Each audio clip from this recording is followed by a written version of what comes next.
ये आकाशवाणी रायपुर है। प्रादेशिक समाचार बुलेटिन के साथ मैं सुषमा श्रीवास।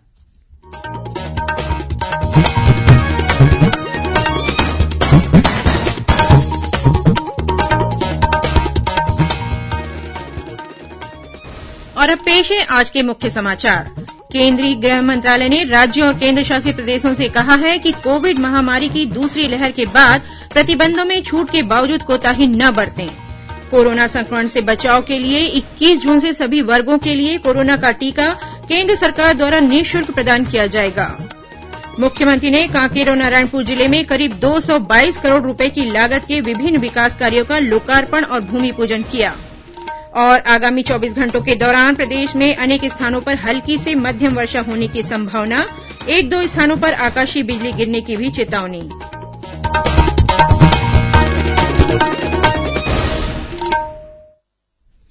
कोरोना संक्रमण को देखते हुए श्रोताओं से अपील है कि लापरवाही न बरतें और इन आसान उपायों का पालन कर सुरक्षित रहें।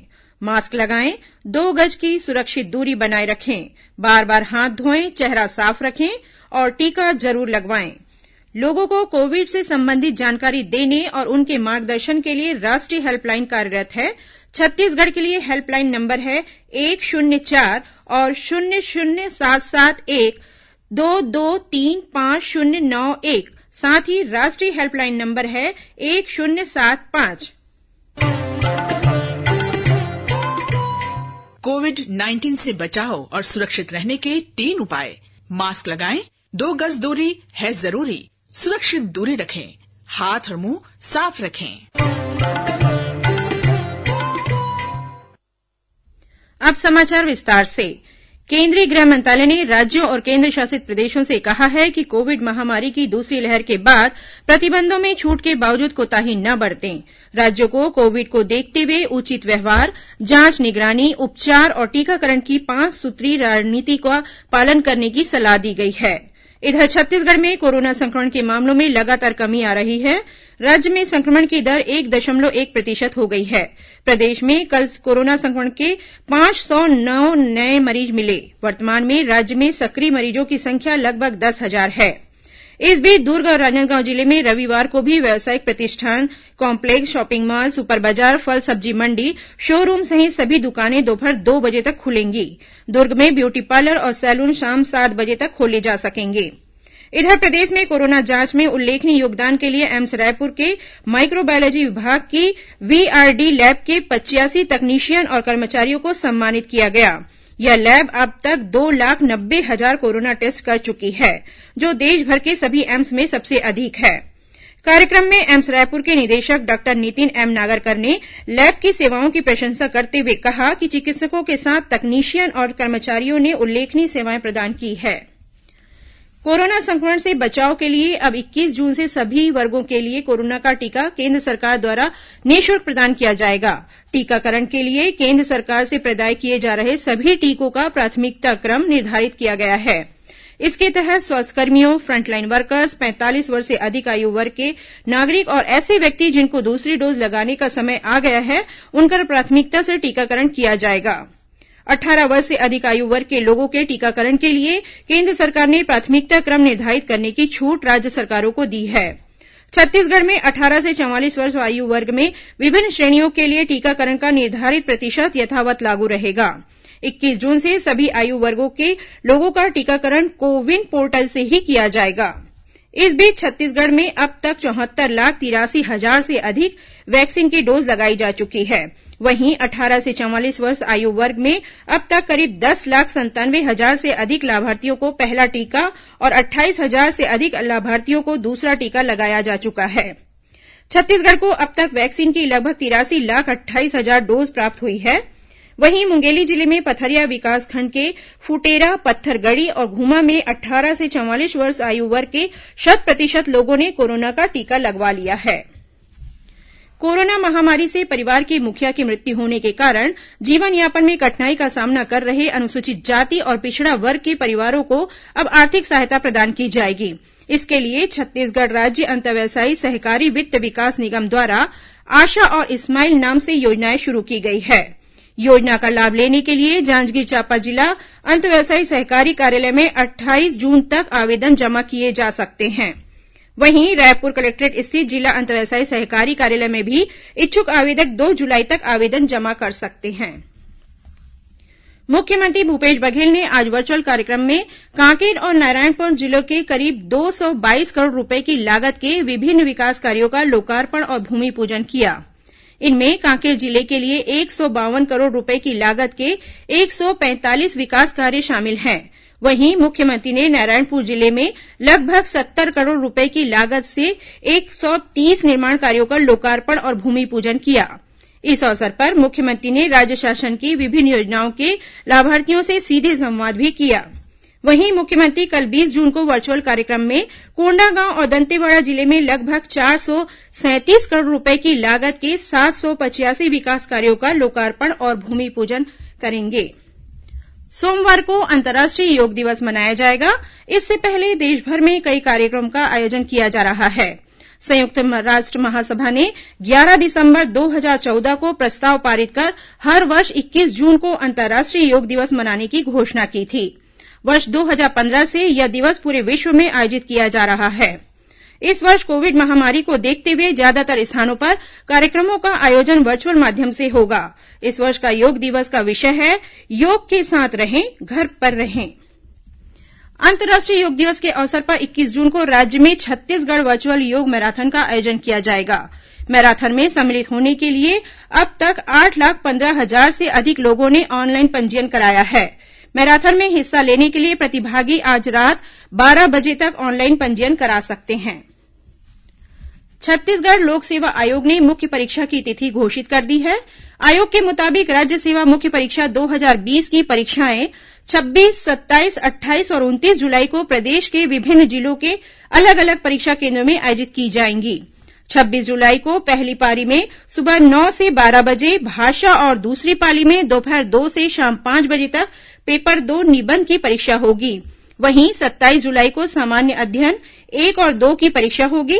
इसी तरह 28 जुलाई को सामान्य अध्ययन 3 और 4 तथा 29 जुलाई को सामान्य अध्ययन 5 की परीक्षा ली जाएगी। प्रादेशिक समाचार आप आकाशवाणी रायपुर से सुन रहे हैं। छत्तीसगढ़ की खबरों से है आपका वास्ता और खबरों की विश्वसनीयता से है हमारा वास्ता। आकाशवाणी समाचार रायपुर के प्रादेशिक समाचार बुलेटिन के साथ ही हमारे समसामयिक कार्यक्रम आप रेडियो के अलावा अपने मोबाइल पर भी सुन सकते हैं। आकाशवाणी समाचार फेसबुक, ट्विटर और यूट्यूब पर भी उपलब्ध है। हमारा Facebook page Chhattisgarh news on AIR, Twitter handle CGAIR news और हमारा यूट्यूब चैनल है छत्तीसगढ़ AIR न्यूज। तो अब रेडियो के साथ ही आपके मोबाइल के जरिए भी हम पहुंच रहे हैं आप तक। छत्तीसगढ़ की हर खबर के लिए सुनते रहिए आकाशवाणी समाचार। और अब आगे बढ़ते हैं बाकी के समाचारों की ओर। पंचायत और ग्रामीण विकास मंत्री टीएस सिंहदेव कल रात 7:30 बजे आकाशवाणी रायपुर से प्रसारित विशेष कार्यक्रम हमर ग्राम सभा में राज्य शासन की नीतियों, योजनाओं और कार्यक्रमों के बारे में जानकारी देंगे। इस कार्यक्रम को मीडियम वेव 981 किलोहर्ट्ज पर सुना जा सकता है। इस कार्यक्रम को प्रदेश स्थित आकाशवाणी के सभी केंद्र एक साथ रिले करेंगे। भारतीय जनता पार्टी की प्रदेश कार्य समिति की बैठक कल 20 जून को सेमी वर्चुअल तरीके से आयोजित की जाएगी। बैठक में पार्टी के राष्ट्रीय सह संगठन महामंत्री शिव प्रकाश मौजूद रहेंगे। वहीं प्रदेश प्रभारी डी पुरंदेश्वरी और सह प्रभारी नितिन नवीन वर्चुअल रूप से बैठक में शामिल होंगे। कार्य समिति की बैठक के पहले कोर ग्रुप की बैठक भी होगी। कार्य समिति की बैठक में दिवंगत भाजपा कार्यकर्ताओं और उनके परिवारजनों के लिए शोक प्रस्ताव रखा जाएगा। इसके अलावा प्रथम सत्र में राजनीतिक प्रस्ताव भी प्रस्तुत किया जाएगा। सुकमा जिले के फूलबगड़ी थाना क्षेत्र के जंगल से सुरक्षा बलों ने 4 माओवादियों को गिरफ्तार किया है। इनमें से एक माओवादी पर 1 लाख रुपए का इनाम घोषित था। इनके पास से बड़ी मात्रा में विस्फोटक सामग्री बरामद की गई है। वहीं दंतेवाड़ा जिले के अरनपुर थाना क्षेत्र से भी सुरक्षा बलों ने एक इनामी सहित 2 माओवादियों को भरमार बंदूक और डेटोनेटर के साथ गिरफ्तार किया है। और अब पेश है मौसम का हाल। प्रदेश में आगामी 24 घंटों के दौरान अनेक स्थानों पर हल्की से मध्यम वर्षा होने की संभावना है। वहीं 1-2 स्थानों पर गरज चमक के साथ आकाशीय बिजली गिरने की चेतावनी भी दी गई है। मौसम विभाग के मुताबिक निम्न दाब का क्षेत्र दक्षिण पूर्व उत्तर प्रदेश और उसके आसपास स्थित है। एक द्रोणिका पश्चिम राजस्थान से उत्तर पूर्व बंगाल की खाड़ी तक बनी हुई है। इसके प्रभाव से छत्तीसगढ़ में भी कई स्थानों पर हल्की से मध्यम बारिश हो रही है। बीते 24 घंटों के दौरान राजधानी रायपुर सहित प्रदेश के कई हिस्सों में हल्की से मध्यम बारिश दर्ज की गई है। इस बीच प्रदेश के विभिन्न जलाशयों में इस समय जलभराव की स्थिति काफी अच्छी है। जल संसाधन विभाग के मुताबिक पंडित रविशंकर जलाशय गंगरेल बांध में 15 टीएमसी से अधिक जलभराव है। गंगरेल बांध में कैचमेंट एरिया से 1784 क्यूसेक पानी की आवक बनी हुई है, जबकि बांध से सिर्फ 36 क्यूसेक पानी छोड़ा जा रहा है। वहीं सोंडूर बांध में जलभराव 4 टीएमसी है, जो अपनी क्षमता के आधे से अधिक है। दूसरी ओर मुरुम सिल्ली और दुधवावा बांध में इस साल जलभराव काफी कम है। अब कुछ खबरें संक्षिप्त में। फ्लाइंग सिख के नाम से विख्यात और पद्मश्री से सम्मानित महान भारतीय धावक मिल्खा सिंह का कल रात निधन हो गया। मुख्यमंत्री भूपेश बघेल ने मिल्खा सिंह के निधन पर शोक व्यक्त किया है। राज्य शासन ने 56 अधीक्षकों और तहसीलदारों को राज्य प्रशासनिक सेवा के डिप्टी कलेक्टर पद पर पदोन्नत करते हुए उनकी नई पदस्थापना के लिए आदेश जारी किए हैं। वहीं 2 उप पुलिस अधीक्षक और सहायक सेनानी को अतिरिक्त पुलिस अधीक्षक या उप सेनानी के पद पर पदोन्नत किया गया है। आरंग स्थित सीआरपीएफ के ग्रुप केंद्र रायपुर परिसर में सीआरपीएफ कल्याण संघ की अध्यक्ष विनीला प्रकाश की अध्यक्षता में पौधारोपण कार्यक्रम का आयोजन किया गया। सीआरपीएफ द्वारा छत्तीसगढ़ सेक्टर में 2.5 लाख पौधे लगाने का लक्ष्य रखा गया है। जिला रोजगार और स्वरोजगार मार्गदर्शन केंद्र रायपुर द्वारा ग्राम राखी में संचालित रोजगार कार्यालय का एक्सटेंशन काउंटर अब प्रत्येक शुक्रवार को सुबह 10:30 बजे से शाम 5:30 बजे तक खोला जाएगा। महासमुंद जिले के तुमगांव थाना प्रभारी और सहायक उप निरीक्षक को ट्रांसपोर्टर से रिश्वत लेने के आरोप में निलंबित कर दिया गया है। मध्यप्रदेश पुलिस ने छत्तीसगढ़ के मनेनगढ़ के एक एल्यूमीनियम गोदाम में छापा मारकर 30 टन एल्यूमीनियम बरामद किया है। जब्त एल्यूमीनियम की कीमत लगभग 75 लाख रुपए बताई गई है। रायपुर जिले में रेत का अवैध भंडारण करने के मामले में 27 लोगों के खिलाफ कार्रवाई की गई है। वहीं 17 रेल भंडारण अनुज्ञप्तियों द्वारा क्षमता से अधिक रेत भंडारण किए जाने का खनिज विभाग द्वारा कार्रवाई की जा रही है। अंत में मुख्य समाचार एक बार फिर। केंद्रीय गृह मंत्रालय ने राज्यों और केंद्र शासित प्रदेशों से कहा है कि कोविड महामारी की दूसरी लहर के बाद प्रतिबंधों में छूट के बावजूद कोताही न बरतें। कोरोना संक्रमण से बचाव के लिए 21 जून से सभी वर्गों के लिए कोरोना का टीका केंद्र सरकार द्वारा निःशुल्क प्रदान किया जाएगा। मुख्यमंत्री ने कांकेर और नारायणपुर जिले में करीब 222 करोड़ रुपए की लागत के विभिन्न विकास कार्यों का लोकार्पण और भूमि पूजन किया। और आगामी 24 घंटों के दौरान प्रदेश में अनेक स्थानों पर हल्की से मध्यम वर्षा होने की संभावना, 1-2 स्थानों पर आकाशीय बिजली गिरने की भी चेतावनी। इसी के साथ प्रादेशिक समाचार बुलेटिन समाप्त हुआ। नमस्कार।